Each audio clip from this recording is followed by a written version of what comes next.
Everyone, हम करने जा रहे हैं नए टॉपिक की शुरुआत, लेकिन उससे पहले ये है एक सवाल जिसका नाम है what are the types of pure substances on the basis of their chemical compositions. Substances को क्लासिफाइड किया जा सकता है एलिमेंट्स और कंपाउंड में। If we talk about the elements, element as a basic form of matter that cannot be broken down into the simple substances by chemical reactions.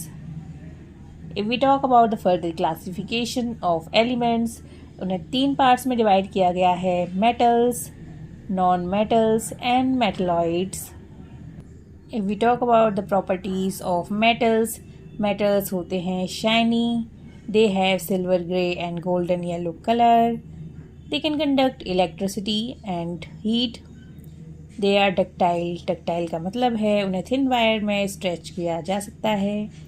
They are malleable, malleable means कि उन्हें thin sheet में hammered किया जा सकता है। Example के तौर पर आपने एल्यूमिनियम फॉयल तो देखी होंगी, it is also an example of metal. They are sonorous, making a ringing sound when hit.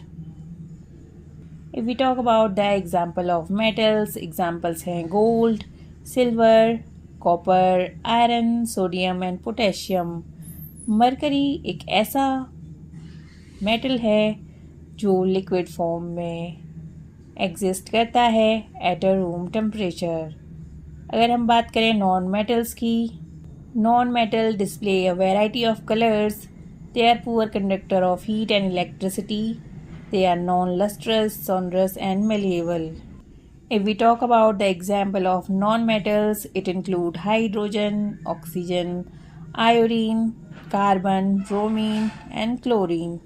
अगर हम बात करें metalloids की, metalloids, some elements have intermediate properties between those metal and non-metals, इन्हीं को हम metalloids कहते हैं। एग्जाम्पल के तौर पर silicon and germanium. Now I will discuss about the compounds. A compound is a substance composed of 2 or more elements chemically combined with one another in a fixed proportion.